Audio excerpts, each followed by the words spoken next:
estáis planteando el tema, porque yo lo he visto en algunos comentarios incluso que han hecho el vídeo, es decir, lo que comentabas del tema de, creo que te lo escribí en algún vídeo, de la demanda y demás, toda la historia, si te da tantas garantías o tienes tantas posibilidades, como decía tu abogada, de sacarlo adelante y demás, a lo mejor incluso hacer un crowdfunding o algo de eso para hacerlo, ¿no crees que merecería la pena?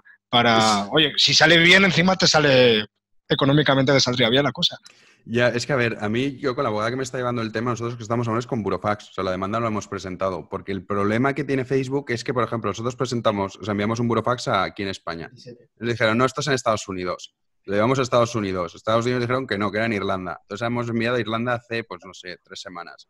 Entonces no hay respuesta. Hablé con ella el otro día y, a ver, ella dice, claro, también ella, pues es un poco que también le interesa este tema porque es algo muy nuevo en el tema de España de mandar a una red social y tal. Y yo hablé con el abogado de, no sé si sabéis, hay un caso que es un chico que tenía una página de horchata aquí en Valencia y se la cerraron. Y entonces él demandó a Facebook y Facebook le ha vuelto a abrir la página. ¿Qué pasa? Que ahora, claro, el juicio lo va a tener y seguramente lo puede ganar, pero porque Facebook ha reconocido que le eliminó la página de forma incorrecta. Pero es que en mi caso es muy difícil que me la vuelvan a dar. Entonces yo hacer un crowdfunding no quiero hacer porque ya bastante me ayuda la gente como para encima para eso. Si lo hago, asumiré yo todos los costes, pero claro, tengo que saber hasta qué punto es. Porque si es en España, sí que lo puedo decir, bueno, pues lo puedo costear, aunque sea pagando la plazos o lo que sea, sí que puedo. Pero en Irlanda es que es imposible. Porque tienes que llevártelo todo ahí, tendrías que contratar un despacho que te lo lleve ahí, luego celebrar el juicio ahí. Entonces, eso ni de broma. Y mañana, que esto os lo digo a vosotros, que sois en exclusiva más o menos, que mañana me voy a la sede de Facebook a Madrid a ver qué pasa. Que me expliquen por qué me cierran la página, porque es que, o sea, insisto, no me dan ningún motivo. Me eliminan la página y ya está. Y dices, pero tío, o sea, es que es mi herramienta de trabajo, no puedes eliminarme una página porque hay gente que dice, créate otra, pero si es que yo me creo otra y en cuanto lleguemos a X seguidores me la voy a volver a cerrar, que es lo que ha pasado con esta. Esta ha sido antes, con 40.000 seguidores ya, eliminado. Entonces yo mañana voy a ir a la sede y nada, y a ver qué me dicen. Pero vamos, que de ahí no me pienso ir hasta que no me den una explicación de por qué me cierran la página. Yo es que hubiera empezado por ahí, ¿eh? Ya, lo que pasa es que cuando me cerraron la primera, yo dije, bueno, o sea, tampoco quiero liarla y hablé con alguno que estaba en Facebook y tal, y me dieron algunos correos y no me hicieron ni caso. Entonces dije, pues bueno, mientras como estaba con la segunda, que más o menos ya estaba creciendo, dije, pues tampoco pasa nada. Pero es que ahora ya, es que es eso, o sea, quizás lo tendría que haber hecho antes. Pero bueno, mañana iré y a ver qué pasa. Tampoco espero sacar nada en claro, simplemente, pues eso, que me diga alguien de los que está ahí por qué me cierran la página. Ya veremos si puedo entrar, porque supongo que tendrán un seguridad o algo en la entrada. No creo que cualquiera pueda llegar ahí y meterse. Pero sí, mañana me voy a Madrid a eso, a ver qué pasa con Facebook y sobre todo que me den una explicación. Mira, tu página, porque es que a mí cuando me la eliminaron la primera vez, yo estuve dando la brasa y la respuesta que me dieron era que yo compartía enlaces externos que no llevaban al sitio anunciado. Y que vamos a ver, bueno, vosotros que me seguís lo sabéis, o sea, yo los enlaces que ponía eran de mis libros. ¿Qué sentido tiene que yo le diga a la gente, aquí puedes comprar mis libros y te lleva a comprar, yo qué sé, altavoces? Y además que tampoco compartía muchos enlaces externos. O sea, que es como que no te dan explicación y cuando sigue insistiendo, y en eso sí que los tengo un poco pillados, uno me escribió y me dijo que ellos se reservan el derecho a decirlo el motivo. Eso pues, obviamente es abusivo. Tú no puedes cerrar una página, por muy empresa privada que seas, pues hay gente que dice, no, es que es una empresa privada. Sí, bueno, Movistar también es una empresa privada y mañana no te puedo cortar la línea porque les apetezca, por muy empresa privada que sea. Pues la situación que se vive en España todavía queda esperanza. Pues yo, a ver, esperanza siempre tengo hasta el final. Eso nunca hay que perderlo. Pero yo desde luego sí que veo que España está entrando en una declive moral que es muy, muy terrible. Yo, por ejemplo, lo veo con el tema de la gente joven o el tema de los secesionistas. A mí lo que más me choca con el tema de los secesionistas es ver que son niños de 18, 19 años que son fanáticos. Y yo creo que lo peor que te puede tener una sociedad es gente fanatizada que está en busca de una causa y que les da igual cualquier tipo de argumentos y el abandono de la razón más absoluta. Y en España lo que veo es muchísimo sectarismo, muy poca cultura y muy pocas ganas de aprender. Entonces yo lo que creo es que España, yo vamos, no apostaría a que vaya la cosa mejor, sino a peor. Y ahora encima que tenemos una crisis económica que aquí, poco menos que nadie dice nada, pero que ya está llegando. O sea, las tasas de creación de empleo que está teniendo España en los últimos meses, pero es que hemos normalizado que en España tener un 15% de paro es normal. Y hemos normalizado que tener un 35% de paro juvenil es algo normal. En cualquier país del mundo, o sea, es que solo nos gana Grecia y Sudáfrica. Es una cosa tremenda. Lo que pasa es que, insisto, esto sobre todo son los medios de comunicación, que al fin y al cabo son los que tienen que un poco darle a la opinión pública qué temas son importantes y cuáles no. Entonces, pues si aquí te están entreteniendo con estupideces baratas, la gente deja un poco de lado eso. Entonces, pues yo creo que España no le veo... La esperanza la tengo siempre hasta el final, pero desde luego que yo no soy muy optimista con el futuro de España ni de Europa, ¿eh? No es una cosa solo de España, creo que es una cosa ya general de Europa y de Occidente. Mira el Brexit consumado. Ya ves. Sí, pero por ejemplo, el Reino Unido, y eso sí que tengo que... A mí que los ingleses serán lo que irán. Y seguramente a muchos los cae fatal y tal. Pero los británicos, eso hay que reconocérselo, que ellos, o sea, lo del Brexit en España es impensable, porque tú dices, ¿cómo vas a estar fuera de Europa?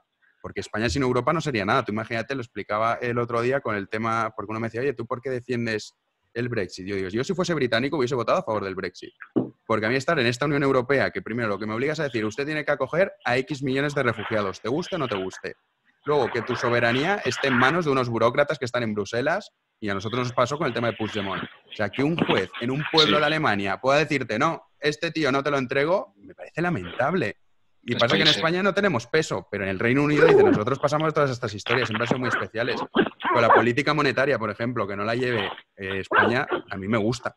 Yo en España votaría en contra, pero en el Reino Unido les va a ir bien y no les va a ir tan mal como la gente cree, porque lo que van a buscar es crear una especie de paraíso fiscal y desde luego que les va a ir fenomenal. Y además, Europa tampoco puede decir, no, pues nosotros vamos a poner tasas arancelarias para el tema del comercio. Pues si es uno de tus máximos compradores, ¿qué vas a decir? No, pues dejo de exportarte. Pues si es que al final te estás perjudicando a ti mismo. Yo creo que al final lo que se firmarán serán convenios conjuntos, tanto a nivel comercial como también el tema de fronteras, y tampoco se van a ver tan perjudicados. Lo que han recuperado su soberanía en todos los aspectos. Ya la tenían en la monetaria, pero también en el tema de la inmigración, que son los dos puntos fundamentales por los que salió el Brexit, por el tema de la inmigración y sobre todo por el tema también de la burocracia y de los problemas comerciales. Es que el Reino Unido es diferente a España. Entonces yo creo que cuando dicen, es que el Reino Unido a favor del Brexit, en el caso del Reino Unido yo hubiese votado a favor de irme de Europa. En el caso de España ni de broma. O sea, gracias a Dios que estamos en Europa, porque si no, imagínate Sánchez pudiendo imprimir billetes para comprar elecciones. O sea, sería impresionante.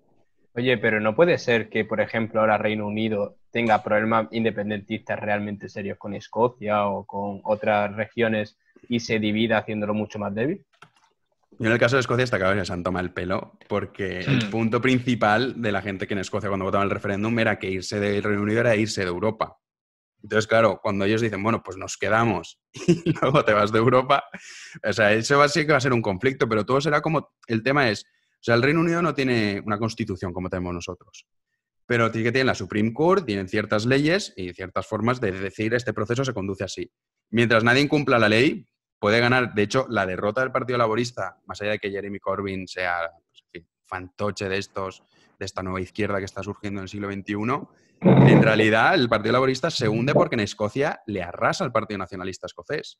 Entonces seguramente sí, empezará a tener un movimiento más fuerte y de hecho pues creo que son 60 diputados, han llegado 58, no me acuerdo bien, serán 58 o 59 por ahí, pero vamos que es un resultado histórico, que nunca antes un Partido Nacionalista había tenido tantos votos en el Parlamento británico. Pero mientras la ley se respete, pues que no tiene nada que hacer. Y claro, el problema es lo que pasa en España, que dices, bueno, estos que incumplen la ley y encima ya van a estar en casa por Navidad. Pero el Reino Unido no es España. Y en eso yo, mientras tengan un gobierno que cumplan la ley, no creo que vaya a pasar nada. ¿Que existirá un movimiento que sea independentista, contrario al Reino Unido? Pues seguramente, pero es que en Escocia siempre lo han sido, ¿eh? O sea, en realidad el referéndum, si no fuese por el tema de Europa, hubiese salido que sí, que se independizan. Pero Escocia era independiente antes de unirse a Inglaterra. Sí, por eso digo que en el caso de Escocia, o sea, el resultado del referéndum, básicamente sale el no por permanecer en la Unión Europea. Claro, cuando ellos ven que les están tomando el pelo y que se van de la Unión Europea con el Reino Unido, entonces ahí es cuando la historia cambia. Pero da igual, ese movimiento ha estado siempre. Yo creo que ahí Cameron, o sea, quiso como forzar un poco la situación para mí, que era un tío que a mí me gusta, un tío muy válido, pero que se equivocó. Las presiones del partido pudieron con él. Pero en el caso de Escocia siempre ha habido, ellos se sienten escoceses, no se sienten británicos, pero es porque lo que dice usted, ¿no? Que han sido independientes de verdad, es que han sido una nación independiente, no como el caso de Cataluña, que se lo han inventado todo. Ellos sí que de verdad han sido una nación independiente. Pero ahora lo tienen complicado porque yo no creo que el Reino Unido les permita realizar otro referéndum ni de broma. ¿Tenéis alguna pregunta hablada? Si no, leo algunas del chat, como me digáis. Bueno, yo quería comentarte si habías estado viendo el documental de Jon Sistiaga que hay en Movistar Plus sobre la historia de ETA. Mira, lo empecé a ver. Sí, lo empecé a ver porque a mí Jon Sistiaga me gusta. Más allá de que sea un tío de izquierdas, a mí me gusta. Y lo empecé a ver, pero lo dejé porque no he tenido tiempo para verlo. Pero sí que lo empecé a ver. Y además de Jon Sistiaga tiene muchos muy buenos. No sé si habéis visto el de Amar a Salida sobre todas las cosas de Corea del Norte. Ese está muy bien. Sí. Luego el que hizo en Irak también está muy bien. Veis que la verdad es que ese tío es un crack. De hecho, le escribí para ver si podía entrevistarlo, pero no lee los mensajes. Yo creo que no lleva él el tema de sus cuentas. Pero ese, más allá de que sea de izquierdas, Jon Sistiaga, hay que reconocer que a mí los documentales que hace me parecen de lo mejorcito. Es muy bueno. Pues luego lo pondré a ver, porque lo tengo pendiente. Es que tengo pendiente tantas series. Realmente ahora, como estoy con el nuevo libro, entre los podcasts y el libro nuevo, es que no tengo tiempo de ver ni películas, ni series, ni nada. Ay, te iba a preguntar una cosa de los libros. ¿Están únicamente disponibles en Amazon o se pueden comprar en la Casa del Libro, por ejemplo? No, solo están en Amazon. Estos dos que tengo solo están en Amazon. El próximo sí que va a estar, que bueno, esto también os lo digo en plan exclusiva. Esta semana firmo con La Esfera de los Libros, no sabéis si sabéis qué editorial es, La Esfera de los Libros, la que publica Federico Jiménez Los Santos, Bustos, Stanley Payne. Pues firmo con ellos mi próximo libro, así que va a estar en el Corte Inglés, en FNAC y en todo esto. Pero hasta ahora los dos que tengo solamente están en Amazon. Qué bien. Vale, es que quería regalárselo a mi padre y entonces los dos y a ver cuándo... Y Están me en Amazon, tengo que ajustar sí. ahora los tiempos para que lleguen en Navidad. A ver, Amazon la verdad es que si, por ejemplo, lo comprases hoy, creo que lo tendrías, si no el miércoles o el jueves, son muy rápidos. Yo alucino, es impresionante, porque sé que los hacen en Polonia, pero en 2 días lo tienes, o sea que no suelen tardar, ¿eh? Pero de momento están ahí. El próximo que voy a hacer, sí que lo tendrás en el Corte Inglés, más allá que también estará en Amazon, tendrás en el Corte Inglés, FNAC, Casa del Libro, pues, en librerías, etcétera, etcétera. Pero eso ¿Y tengo que pasarás firmarlo. los otros también a la Casa del Libro o a la esfera esa o No, o sea, a ver, se van a a mí quedar en me- Amazon? No, me los quedo Vale. yo porque a mí me llamó La Esfera de los Libros. O sea, la historia fue que a mí me llamó La Esfera de los Libros hace pues, un mes más o menos. Y a ver, a mí me habían llamado ya editoriales, pero las condiciones que me ofrecían, decía, es que esto no me compensa. Pero claro, La Esfera de los Libros es una esfera, o sea, es la editorial fuerte dentro de lo que hay en España. Y entonces ellos lo que me propusieron era que yo me quedaba con los 2 libros que tengo ahora en Amazon, pero que el próximo lo editaban y lo iban a hacer ellos. Entonces me han hecho como un libro, me han encargado de escribir un libro sobre la historia del socialismo en España. Sobre la memoria histórica, la ley de memoria histórica actual, ¿qué piensas? Porque es que tengo que hacer un debate para un torneo en una semana y aunque ya tenemos argumentos, me gustaría saber tu postura al respecto y también pedirte permiso por si te podemos citar en el debate. ¿A citarme a mí, dices? Sí, como fuente de conocimiento o referencia o autoridad.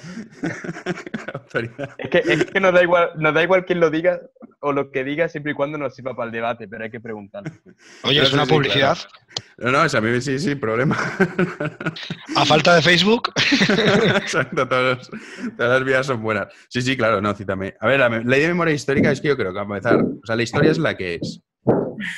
Y para mí, intentar cambiar la historia te gustará más o menos, pero es lo que hay.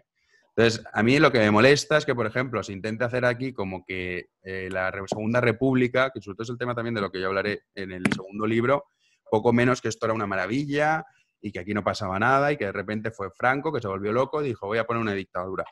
Lo cierto es que durante esa Segunda República lo único que hay es un proceso revolucionario, al igual que pasaba en todos los países, porque el periodo de entreguerras, o sea, en Europa es igual. O sea, existen movimientos socialistas, más allá de que sea el nazismo, fascismo o comunismo, que lo que buscan es hacer la revolución e instaurar una dictadura que erradique el sistema capitalista, que ha traído todos estos problemas, etcétera, etcétera.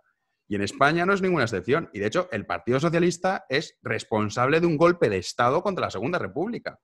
Que es impresionante cómo la gente, a mí sobre todo me quedo alucinado cuando veo en estos tipos de manifestaciones que hay con la gente jovencita con la bandera de la Segunda República y la bandera independentista catalana al lado. Y dices, pero si sois partícipes de un golpe de Estado contra esa Segunda República, y además esa Segunda República os encarceló, que es lo mismo que pasó con la Revolución de Asturias. O sea, 2 golpes de Estado.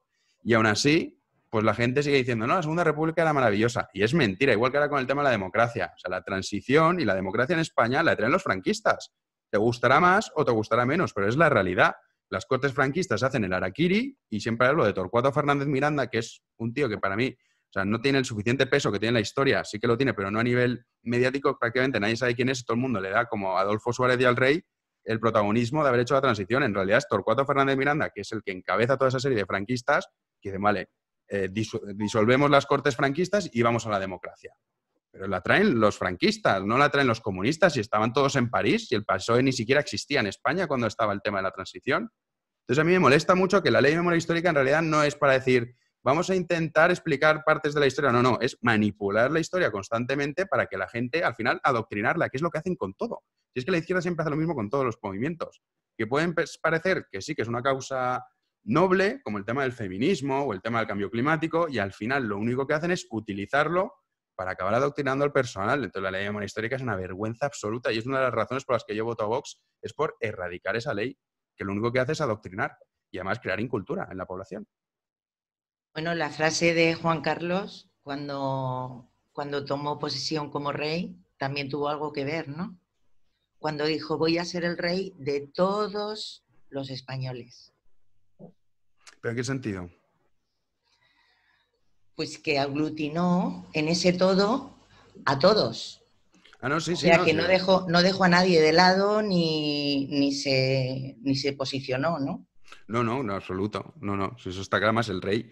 Eso ya lo tenía, porque algunos franquistas, o algunos más bien falangistas, eran contrarios a la Constitución. Si la falange es el que estaba en contra de la Constitución, pues decían que era un traidor el rey. Y luego ya cuando ilegalizaron el Partido Comunista, pues ya a partir de la legalización pues fue tremendo. Pero en realidad la oposición que tuvo la Constitución son de los falangistas y de partidos nacionalistas, pero no catalanes, porque en Cataluña es uno de los porcentajes más altos en la votación que se hizo en el referéndum de la Constitución, de los porcentajes con mayor aprobación que hay en toda España, que fueron en Cataluña. Entonces ahí te demuestra de cómo estos 40 años lo que se ha hecho, o sea, en Cataluña es un adoctrinamiento bestial, que es lo que se pretende hacer a nivel nacional con pues, temas como la ley de memoria histórica, por ejemplo. O que la gente crea que de verdad fue Franco el que impulsó el golpe de Estado, si Franco se sumó al final. Si el que lo hace en realidad es el general Mola con Sanjurjo, pues es que los dos se mueren y fallecen en accidentes aéreos y se queda Franco. Pero seguramente si Mola no se hubiese muerto en un accidente de avión, luego ya hay teorías conspirativas que dicen, no, es que lo mató Franco adrede. Si no se hubiese muerto Mola, Franco no hubiese sido dictador de España. Es que la gente no... O sea, a ver, si a ti en el colegio no te enseñan esto, como no lo descubras por ti mismo, es que no lo vas a saber nunca. Yo respecto a esto tengo una opinión, o sea, una pregunta. Se habla mucho, ¿no? Yo creo que todos del adoctrinamiento en las escuelas catalanas con respecto a la independencia, pero yo creo que el colegio, la escuela en España, el adoctrinamiento que se sufre para crear una ignorancia deliberada es algo de lo que no se habla nada. Porque uno sale después, estas cosas las sale después, no en el colegio sale como un borrego. Bueno, Sí. yo no sé cómo han cambiado las cosas. Yo fui primera generación de la ESO, para mí, a lo mejor para pesar, y yo cosas de estas de las que cuenta Jano, por ejemplo, esto que está contando la transición, a lo mejor también fue por mi colegio o lo que fuera, mi profesora de historia, yo sí que lo estudié así. Otra cosa es que luego se te quede o te guste profundizar en el tema, porque es cierto que compañeros o amigos míos del mismo grupo de amigos, pues ves que mira, eso no por lo tienen ejemplo, interiorizado. Pero el tema de los, por ejemplo, crímenes del comunismo. O sea, ¿por qué todo el mundo... Eso no, es verdad. Pero es que eso es otra de las cosas que todo el mundo sabemos que es el Holocausto. Todos sin excepción, salimos del colegio y sabemos lo que es el Holocausto, lo cual me parece bien. Pero ¿por qué nadie sabe qué es Holodomor? O sea, ¿por qué nadie tiene ni idea de qué es Holodomor? Oye, y es muchísimo peor que, pues, incluso que el Holocausto. Más millones de muertes y también un proceso de exterminio perfectamente organizado, como lo hizo Himmler, pero en la URSS fue Beria. ¿Y quién sabe quién es la Brentin Beria? Tú vas por la calle y preguntas, oye, ¿quién es la Brentin Beria? ¿Cuántos saben decirte? Sí que sé quién es.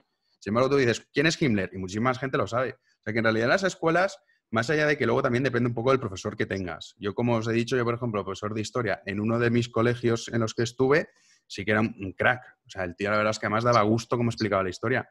Pero en otros colegios, o sea, es un poco subjetivo, porque luego también los libros de texto, pues hasta cierto punto tú los lees y al final sí que es verdad que están muy sesgados.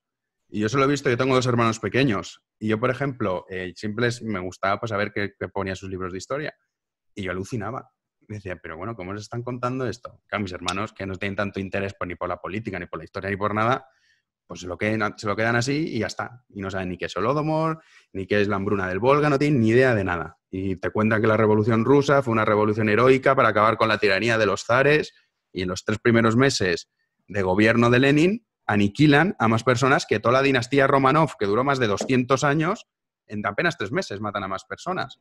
¿Y eso por qué no lo sabes? O sea, que sí que hay un cierto componente de adoctrinamiento que a lo mejor no es por el tema de la transición, pero sí no es por ese tema, es por otro. O sea, siempre hay el blanqueamiento constante a lo que ha hecho el socialismo. Es así. Y es verdad.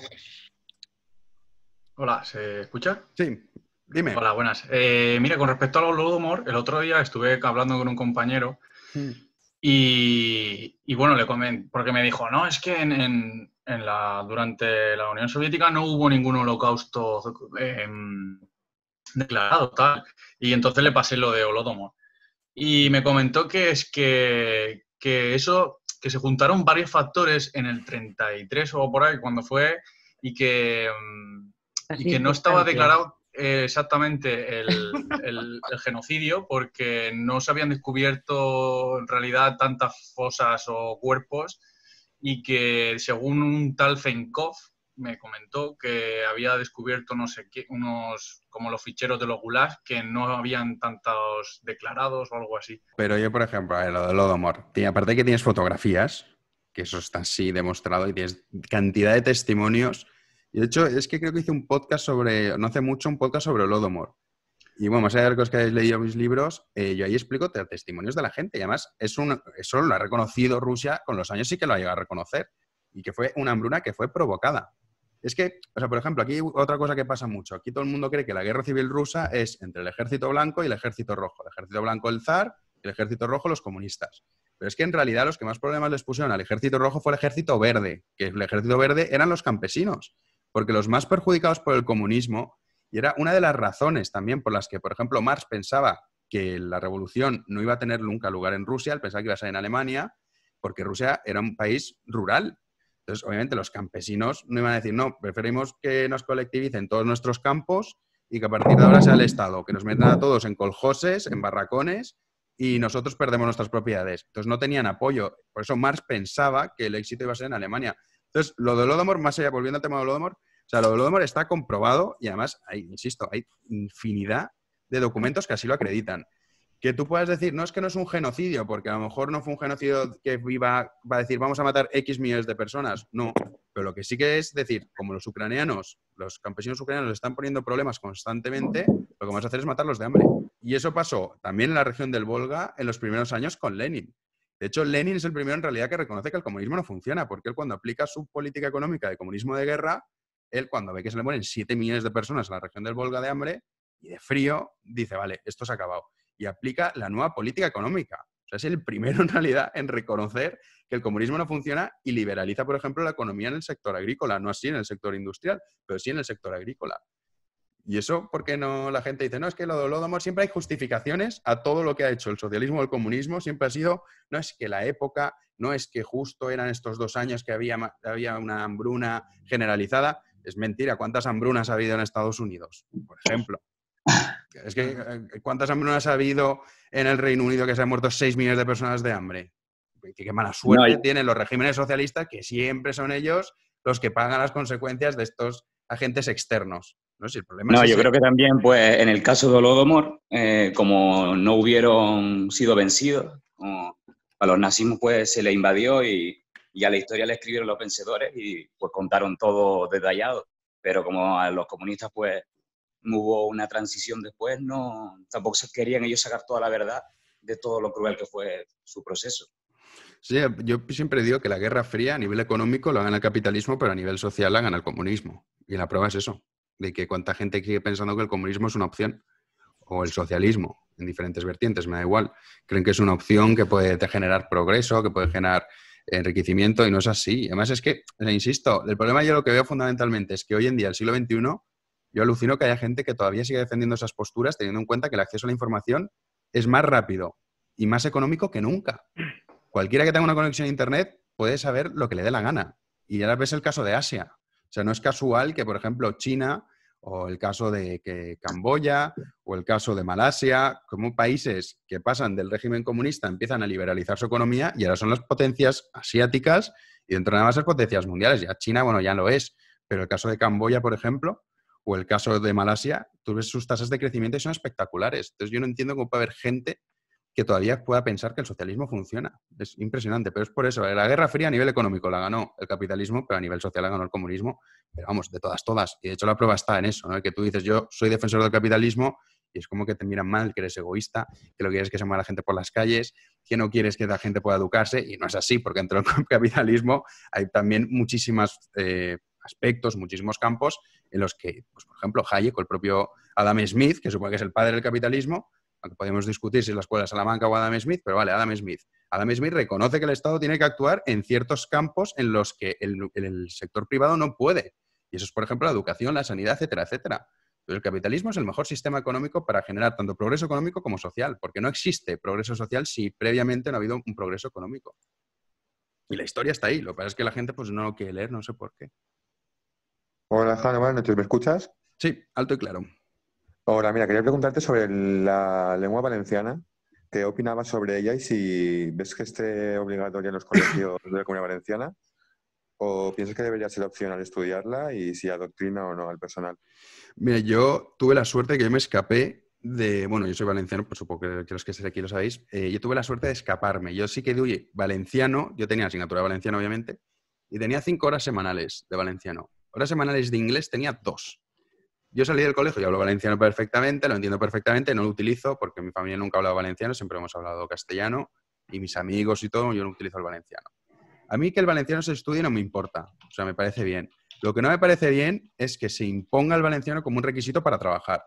Yo, por ejemplo, mis hermanos, que como os he dicho, tengo 2 hermanos pequeños, ya le tocó estudiar historia y le tocó estudiar también geografía en valenciano, en un colegio en castellano toda la vida. Pero la ley que aprobó el PP, y en esto tiene mucha culpa el PP en todos estos temas de la inmersión lingüística, empezaron para intentar que el valenciano tuviese cierto empuje a utilizarlo. ¿Qué es lo que ha pasado? Que ahora el valenciano se ha convertido en un requisito para poder trabajar en el sector público. Entonces no importa que tú seas mejor o peor que un profesor, no, lo que importa es cuál es tu nivel de valenciano. Y eso me parece que es dramático, porque además es excluyente para el resto de españoles. Porque vale, yo hablo valenciano, pero yo ¿por qué tengo que tener más derecho a optar a un trabajo que un salmantino? Si el salmantino es mejor que yo. Porque yo hablo valenciano y él no. Además que parece que es una lengua que, con todos mis respetos para el que lo hable, es que no sirve absolutamente para nada. O sea, y a mí el valenciano, hablarlo no me ha servido jamás para nada. Sin embargo, hablar inglés, pues yo me fui a vivir fuera y estuve trabajando fuera, sí que me ha servido para encontrar, la mayoría de trabajos que yo he encontrado siempre ha sido gracias al nivel de inglés que tengo. El nivel de valenciano, ¿para qué sirve? Entonces, a mí dar 5 horas de valenciano en el colegio, 2 horas de inglés, claro, todo el mundo salía sabiendo valenciano y todos mis amigos y todos hablan valenciano, pero inglés no. Entonces, yo soy más práctico. A mí que la gente habla valenciano me parece estupendo, que la gente en su ámbito familiar también, incluso que esté pues como una optativa. Y el que quiera estudiar valenciano, que la estudie. Yo no hubiese estudiado valenciano nunca, porque, insisto, para mí, con todos mis respetos para el que la hable, es que es una lengua que no sirve absolutamente para nada. O sea, es perder el tiempo. Entonces no tengo ningún interés en hablar valenciano, ni tampoco tengo ningún interés en aprender valenciano, que lo pongan como una optativa, el que la quiera estudiar, estupendo. Y sobre todo que no sea un requisito a la hora de trabajar en el sector público, porque, insisto, es que es excluyente y discriminatorio.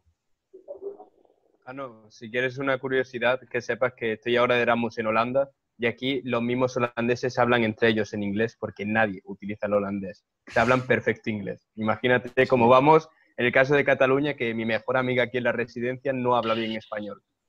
No sé qué. A mí eso a mí es un tema también de la mentalidad española que a veces es como muy aldeana, ¿no? Muy local, de decir, o sea, te crees que eres más importante que el mundo. O sea, el mundo le da exactamente igual tu idioma que utilices en un sitio que, vamos, es que no va a tener nunca ninguna repercusión y que, insisto, es que es una inutilidad absoluta.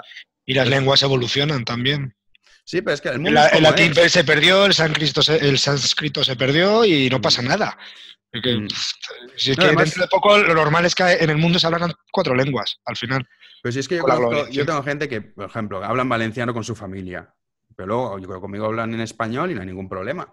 Pero y eso no lo van a perder, porque digamos que de forma familiar van a estar utilizándolo. Oye, el que quiera aprender valenciano de forma optativa que lo utilice, pero es que, por ejemplo, tú ahora vas a hacer un trámite aquí en Valencia y está todo en valenciano. Que yo lo entiendo y a mí no me importa. Pero yo conozco gente que ha venido, por ejemplo, de Sudamérica o que viene a otros países y, claro, no entienden nada. Dicen, ¿esto qué es? Y nada, que les den. O sea, porque es como, pues si vienen aquí, que aprendan valenciano.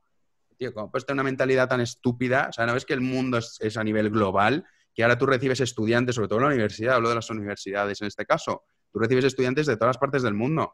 Hay que ser cenutrio y cazurro para decirle, no, nosotros le damos los papeles en valenciano, la información en valenciano, la plataforma virtual en valenciano.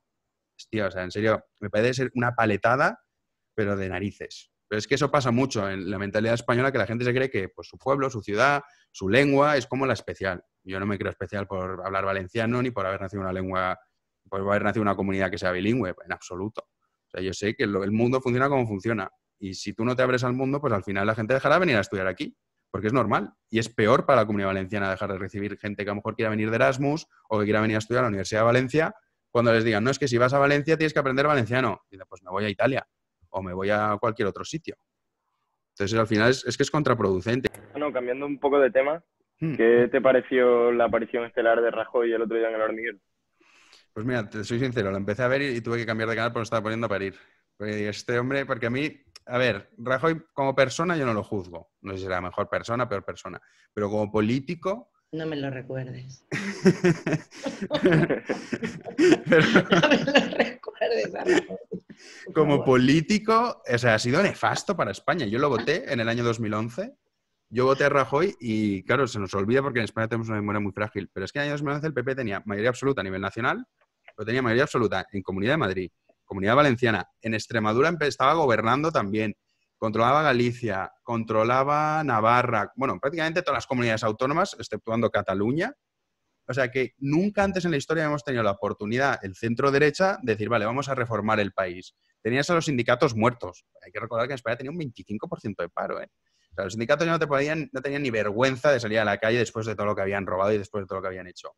Y aún así, Rajoy traiciona todo para plegarse a los postulados socialistas de decir, no, pues ni derogo la ley de memoria histórica, ni hago rebaja impositiva, ni tampoco hago una reducción del gasto público, que a mí me parecía alucinante cuando yo estaba en Nueva Zelanda en aquel entonces, que todo el mundo decía, no, es que en España los recortes sociales, ¿pero qué recortes? Se había recortado un 0,7% la sanidad y un 0,9% la educación. Esos eran los bestiales recortes. Luego veías Irlanda, que eso sí que eran recortes de verdad, y ahora Irlanda va como un tiro. Y gran parte de que España esté, tanto a nivel económico como estamos, como a nivel social, es debido a Mariano Rajoy. Yo no le volví a votar en el año 2016.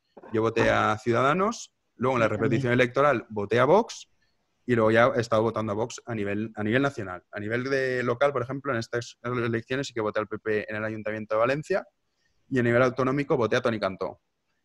Pero a mí, Rajoy, verlo en El Hormiguero, así de risas y tal, es como, pues eso, qué gracioso y qué divertido es Mariano. Pues ahí, para mí no me hace ninguna gracia, porque en el fondo tú eres principal responsable de lo que está pasando aquí. Total. Entonces a mí me parece una falta de respeto absoluta hacia los españoles intentar blanquear su imagen de que divertido es Mariano. Pues de divertido nada, a mí no me hace ninguna gracia Mariano, ni mucho menos eso de irse a tomar chupitos cuando está una moción de censura, que además que tú sabes que la vas a perder y que podías haberla evitado, porque Rajoy no se entera que va a poner una moción de censura el día que la presenta el Partido Socialista. O sea, el que se crea que eso es así, es que no se entera de nada. Pero luego sí que es cierto que una vez está presentada la moción de censura, él ya no podía dimitir, porque aunque hubiese dimitido daba igual. Pero la cuestión no es esa. O sea, la cuestión es que tú sabes que te van a presentar una moción de censura que puedes evitarla dimitiendo y no lo haces. Pues bueno, a mí no lo soporto. Y eso del Hormiguero, pues es que es una basura de programa. Y yo las únicas veces que lo he visto es cuando fue a Abascal y luego también alguna vez cuando ha ido pues Rivera al principio, pues este tipo así interesantes, pero lo que es el día a día yo no veo eso. Ni me hace ninguna gracia Pablo Motos, ni las hormiguitas esas, ni nada. A ver si hay alguna por aquí escrita, que los tengo abandonados a los del chat. ¿Hasta qué punto crees que a Podemos lo creó el PP y a Vox el PSOE? Pues a ver, que a Podemos lo creó el PP es evidente en el sentido de que aquí también olvidamos que la Sexta estaba quebrada, pero quebrada literal. O sea, la Sexta estaba destinada a desaparecer. Entonces, lo que hace el PP, la estrategia que hizo, en este caso Soraya, es una estrategia que ya se había utilizado y que se utiliza mucho en política. Y es dividir a tus contrincantes para tú seguir estando en el poder. Esto lo hizo Mitterrand en Francia con el Frente Nacional. En Francia siempre había pues un bipartidismo, que estaban pues el Partido Socialista francés, que por cierto ya ha desaparecido del mapa, y estaba el Partido Centro-Derecha, pues que aglutinaba conservadores, liberales, un poco como PSOE-PP. Entonces lo que hizo Mitterrand fue crear el Frente Nacional, más que crearlo fue exponente, o sea, darle fuerza a nivel de los medios de comunicación. De hecho hay una entrevista que yo recomiendo, no sé si lo podéis buscar en Google, que es unos periodistas que asustados, periodistas de izquierdas, le dicen a Mitterrand, oye, ¿pero qué estás haciendo dándole en la televisión pública tantos minutos a Le Pen? Al padre, no a la hija. Al padre, que el padre era duro, pero muchísimo más que la hija. La hija es una broma al lado del padre. Y entonces él respondía diciendo que no, que esto era una estrategia para él seguir estando en el poder y así conseguir dividir al centro-derecha. Y realmente lo hizo. Consiguió dividir. ¿Qué pasa? Que el Frente Nacional se ha comido al Partido Socialista. Pero han pasado muchos años. Pero al principio sí que le permitió a Mitterrand estar más de una década en el poder. En el caso de España, es evidente que al PP intentó utilizar esa estrategia con Podemos, pero como son tan torpes y tan estúpidos, les ha durado una legislatura. Y ya está. Y el PP pues ya ha perdido el poder. Al PSOE no creo que haya creado Vox. O sea, Vox lo crea el PP. Vox existe por la dejación de funciones del Partido Popular. Eso es evidente. Entonces, al PSOE, que le viene bien tener a Vox para así conseguir dividir y saber que si hay una división en el centro-derecha van a estar ganando las elecciones, sí, le conviene a nivel estratégico electoral, pero no es como el PP. El PP sí que creó a Podemos y lo potenció. El caso del PSOE no. O sea, no ha sido así. Lo que pasa es que Vox, con las redes sociales y también con que mucha gente estaba harta de esta traición constante del Partido Popular, decidió votar a Vox. Pero Vox nace por los fallos del PP. Si el Partido Popular hubiese sido, por ejemplo, el que más contundente en Cataluña, desde luego que hoy en día Vox no existe. Hay una pregunta en el chat bastante interesante. ¿Cuál de todas? Creo que es la última, la de Mario Pérez. ¿Se recomendaría a un joven exiliarse? Yo en mi caso, que he estado viviendo en otros países, para mí son experiencias muy positivas, más allá de que lo puedas considerar exilio o no. Pero yo, si tienes la posibilidad de irte siempre, yo me iría a cualquier país porque es una experiencia y luego a la hora de volver ahí siempre estás a tiempo. Si volver a España nunca vas a tener impedimentos, pero para irte luego pasan los años, cada vez es más difícil, cada vez tienes más obligaciones y tal. O sea que yo sí, yo recomiendo para un joven exiliarse, sin duda. Yo me iría, no me quedaría en España. ¿Dónde encuentro yo un sustento fuera de mi país? ¿De España dices? Sí. Pero a ver, que tú, por ejemplo, es que no sé, ¿qué te dedicas? ¿Estudias? ¿Trabajas? Ni la universidad, ni estoy en la universidad dejando todavía. Ahora está, joder, macho, estás pensando en exiliarte, tío. Para que veas cómo está el tema. Hombre, pues coño, pues la universidad, por ejemplo, puedes irte a estudiarte fuera, que ahora con todos estos de los Erasmus que os pagamos las borracheras con impuestos todos los españoles, os podéis ir fácil. Joder, pero no te puedes creer hasta qué punto, ¿eh? No me lo cuentes. Y yo nunca, no me fui de Erasmus. Yo no me fui de Erasmus porque, bueno, yo estudié a distancia la carrera y vamos, pero mis amigos que sí que se fueron, y era un cachondeo. Yo tengo amigos que han vuelto del sitio que estaba Erasmus sin pisar la universidad. Y le pagaban, me dicen, no, es que nos dan, solo nos dan 400 euros. Y yo, es que no te tengo que pagar ni un céntimo de alcohol, macho. O sea, qué vergüenza es esta, ¿sabes? 400 euros para que tú estés ahí emborrachándote y pasándotelo bien. Te tomo la palabra. Poquito. Pero bueno, no sé, tú cuando empieces con la universidad, ¿qué te quedará? ¿Un año por la universidad? Sí. Pues nada. Este curso. Pues cuando acabes, yo me iría, pues sobre todo porque es una experiencia de vida, sobre todo estar en otros países. Y si puedes aprovechar para aprender otro idioma, pues mejor que mejor. Pues el futuro es Portugal. Pues mira, Portugal a mí me gusta mucho. Y a mí me yo lo estoy encanta. descubriendo y mira que yo soy de Salamanca, donde vivía y no lo he pisado hasta ahora y lo tenía al lado. Y lo estoy descubriendo y es una pasada. Sí, Portugal está súper bien. Y además no es caro. Sí que es verdad que ha aumentado últimamente más los precios. Pues es un país que es barato, la gente es muy simpática, se come bien. A mí Portugal me gusta mucho. Mucho. Lisboa además a mí me parece súper bonita. El clima en el sur, fíjate, en el Algarve. Sí, el Algarve, sí. A mí Portugal me gusta mucho. Así que me prefiero España, pero claro, es que al final si no nos deja más remedio... Portugal no es mal sitio, además estás cerca de la familia para cuando quieras venir a visitarla. ¿Cómo es la socialdemocracia escandinava? Hombre, a ver, la socialdemocracia escandinava, eso ha sido un mito que fue en los años 70, en los años 80, que sí que es cierto que funcionó muy bien, pero se ha quedado con esa cantinela y todo el mundo se cree que los países escandinavos son socialdemócratas y no es así. De hecho, los países escandinavos, todos ellos están en el top 25 de países más liberales o más capitalistas del mundo. Capitalismo a tope. Sí, y que sí que es verdad que tienen unas altas tasas impositivas en algunos aspectos. Por ejemplo, los empresarios pagan menos que pagan aquí en España. Y España, por ejemplo, está en el puesto 52. Entonces, a mí cuando la gente dice, no, nuestro referente, o sobre todo cuando salía Podemos en su momento, que todo el mundo hablaba de Dinamarca, tía, vale. O sea, me vas a quitar el salario mínimo que no existe en Dinamarca establecido por el Estado, me vas a quitar la indemnización por despido, vas a hacer que las empresas no tengan que pagar la seguridad social de sus empleados y que sea cada empleado el que decía, pues yo invierto X dinero a mi jubilación, pues al final te voy a votar, Podemos. Pero claro, no, ellos no hablan de eso. Ellos lo único que les interesaba era que pagas el 52% de IRPF si ganas más de 6.000 euros. Entonces, claro, tú no puedes ser Dinamarca cogiendo la parte socialista y ya está. Pero insisto, eso es la socialdemocracia escandinava, es un mito, una leyenda que se forjó en los años 70, en los años 80, sobre todo con Olof Palme en Suecia, que funcionó hasta cierto punto. Pero es que ahora tú ves las políticas que están aplicando en los últimos 20 años, son políticas liberales. Incluso el primer ministro danés lo llegó a reconocer antes de estas elecciones, que Dinamarca es un país capitalista y los que ellos defienden la propiedad privada e incentivan la creación de empresas. De hecho, es mucho más fácil crear una empresa allí que crearla aquí. Ya veremos. Has hablado antes de discrepancias con los planteamientos políticos de Vox. Y en los podcasts has pasado alguna vez por encima del tema del aborto y de la eutanasia y tal. Y quería saber cuáles son tus opiniones y tu planteamiento sobre esos temas. A ver, yo en el caso del aborto, yo soy partidario en 3 supuestos, que en el supuesto de la violación, el supuesto de malformación del feto y en el supuesto de riesgo para la madre. Yo no soy partidario del aborto cero. Y en el caso de la eutanasia, yo sí que creo que una persona, que si por ejemplo a mí mañana me detectan cáncer terminal de huesos, yo no quiero estar 2 años sufriendo hasta morir. Yo preferiría morirme con un pinchazo y se acabó, una inyección letal. Y yo creo que el Estado no tiene que ser, como la postura liberal que yo adopto, es que el Estado no puede ser nadie para decirte o impedirte o no tomar una decisión que te afecta a ti. Otra cosa que en lo que yo sí que no estoy de acuerdo es que eso se regule a nivel estatal. Es decir, yo no soy partidario de que el Estado diga, en estos casos se aplicará la eutanasia. No, porque eso ya cada uno a nivel moral decidirá, igual que el tema del aborto. A lo mejor habrá alguien que va a tener un hijo que puede suponer un riesgo, o imagínate a alguien que la han violado.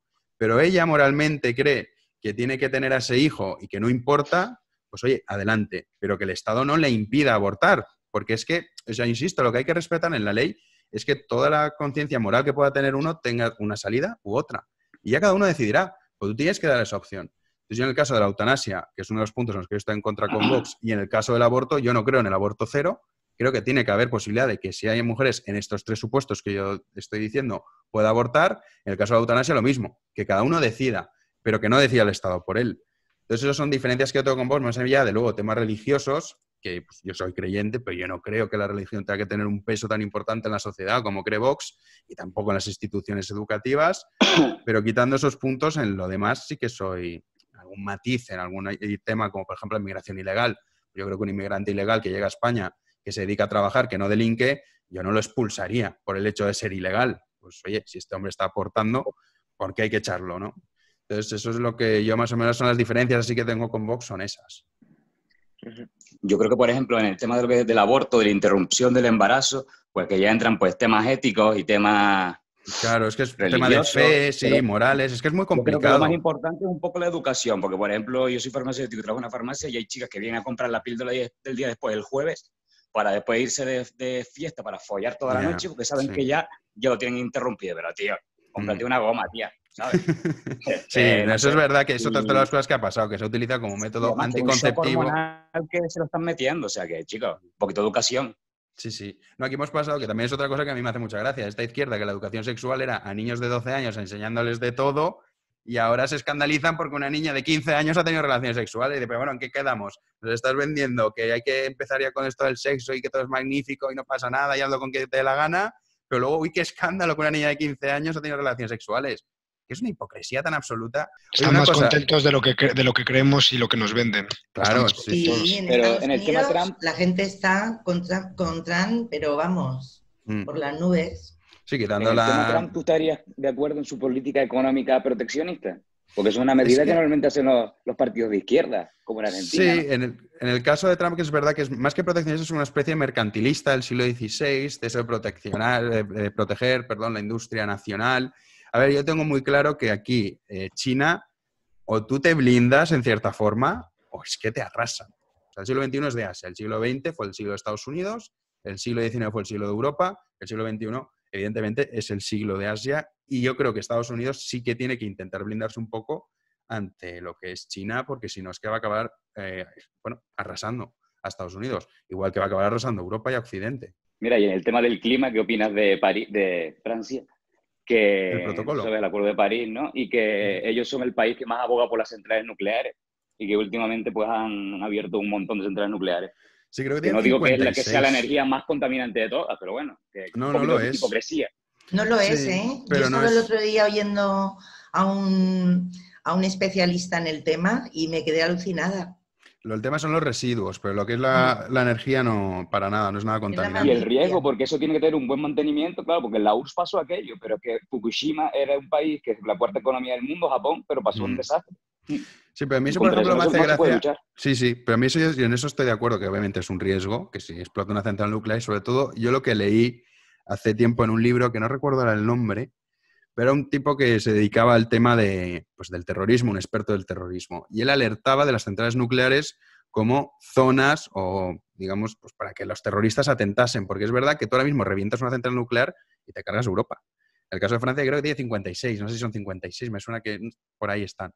Pero claro, en España nosotros decimos, no, nosotros no queremos centrales nucleares porque son muy peligrosas. Porque tontería estás diciendo si tienes en Francia 56, que como explote una de ellas te crees que aquí no va a venir. O sea, es que al final lo que tienes que abogar es por decir, vale, la energía nuclear no es tan nociva como lo que están diciendo los residuos, sí. El riesgo de que explote una central nuclear, pues que ese riesgo lo tienes alrededor de tu país. En España tenemos, creo que son 3, me parece, muy poquitas, pero estamos pagando, tú compara el precio que pagan en Francia por la luz y compara el precio que pagamos aquí en España. Es una barbaridad la diferencia de precios que hay. Y eso que en Francia tienen unos sueldos mucho más altos que nosotros, ¿eh? Nosotros pagamos una auténtica locura, que somos la tercera factura de la Unión Europea más cara. Y somos un país que, pues, en fin, tenemos los ingresos que tenemos recurrentes, con los salarios medios que tenemos, y en Francia pagan muchísimo menos porque han optado por la vía de las centrales nucleares. Yo creo que, bueno, pues sí, el riesgo está, pero es que el riesgo lo vas a tener igual. Tengas una central nuclear en Madrid que la tengas en París. Si revienta, revienta y te vas a ir también. En fin, vas a desaparecer, básicamente. Una pregunta, Jano. Sí, dime. ¿Esto lo vamos a repetir? Sí, uno mensual. Vale, ya es fijo, ¿no? Vale. Sí. A ver, lo que pasa es que lo haré fin de cada mes, pero claro, como ahora vienen las Navidades y todo el rollo, por eso lo he adelantado. La idea es hacerlo uno a final de cada fin de semana, a final de cada mes. Y el domingo, que yo creo que es el mejor día que os viene para todos, por lo que he visto en los comentarios. A estas horas y demás. Sí, ¿no? Vale, pues lo podemos hacer los domingos a estas horas, el último domingo de cada mes, por ejemplo. Es la idea que yo tengo. De todas formas, hablamos por Patreon y por cualquier cosa, pues lo podemos cambiar. Y por iVoox. Pero bueno, ¿este formato os gusta más que el de YouTube o preferís que yo esté en YouTube y vosotros escribiendo por chat? De lo que vosotros me digáis, a mí me da igual. A mí es que no me gusta chatear. Bueno, pero puedes hablar con el micro, tampoco pasa nada. No, pero en YouTube es que no te deja. No, le digo a la señora que ha hablado. Sí, por eso. Que entonces, si os gusta lo digo para los que están en el chat o que no quieren hablar, yo pues lo seguimos haciendo con este. Si no me lo decís, me doy de baja de la licencia esta y ya está. Pero vamos, yo creo que este está bien. Hombre, yo creo que es más, conecta más. ¿No? Sí, conecta más también. Más cercano. Bueno, pues nada, pues seguiremos usando y nada. Ya mañana os digo que no voy a poder hacer el podcast porque me voy a lo de Madrid y aparte luego también quería entrevistar a Díaz Villanueva y entonces pues no sé, si me da tiempo, a lo mejor a última hora lo podré grabar, pero no creo que pueda subir el podcast como muy pronto, lo subirá a las 2 de la mañana, una cosa así. Yo cuando vuelva de Madrid, mañana voy y vuelvo. Entonces cuando vuelva de Madrid lo grabo y lo subo. O sea que a lo mejor lo tienen a las 3 de la mañana, no lo sé. Ya veremos. ¿Dirás algo de Facebook en el podcast? Sí, yo mañana, yo de otra forma mañana cuando llegue ahí con Instagram y tal, voy a estar diciendo, pues ya estoy aquí, porque además me ha escrito Alvise ahora que lo acabo de ver por el móvil, que quiere venirse. O sea que me iré con él a ver qué pasa. Oye, ¿y si no te reciben, hacer un acta de presencia con un notario? Pues no lo sé, lo que Alvise y yo estamos pensando es directamente... No, más que allá de publicar en Instagram que estamos ahí y tal, queremos hacer una manifestación también, de presentarnos ahí en Facebook simplemente para, pues eso, como un acto de rechazo a lo que está pasando en las redes sociales, que insisto, es que ya no soy yo, si es que vamos a ser todos. O sea, al fin y al cabo primero empiezan por los que más seguidores tienen, pero es que luego al final va a llegar a todos. O sea, aquí cualquier que sea comentario distinto al pensamiento único al final va a ser censurado, entonces es una absoluta vergüenza lo que está pasando en las redes sociales, que insisto, es que es un sistema de propaganda más. Y si la domina la izquierda y no hay nadie que haga contrapeso a la propaganda izquierdista, pues ya me dirán que es en lo que estamos. Coméntale a tu abogada lo de un acta presencial de un notario, si no te quieren recibir. Se lo comentaré a ver, pero bueno, no sé. Coméntaselo. Yo creo que sí, no creo que no me dejen entrar. Sí, no tengo ni idea, no sé ni si hay un seguridad, no tengo ni idea. Mañana voy un poco a ciegas. Me pillé el AVE hace nada, un par de horas. Y voy un poco a ciegas. Ya os iré informando, en fin, os contaré por Instagram y tal cómo va el tema. Si acabo detenido o no, si no, pues ya pasaré el tema. Nada, que vale, es broma. Así que nada, eso. Bueno, pues ahí, chicos, muchísimas gracias por estar ahí. Muchas gracias, Jano, y a todos. Gracias, Jano. Un placer. Hasta luego. Buenas noches, chao. Chao. Chao.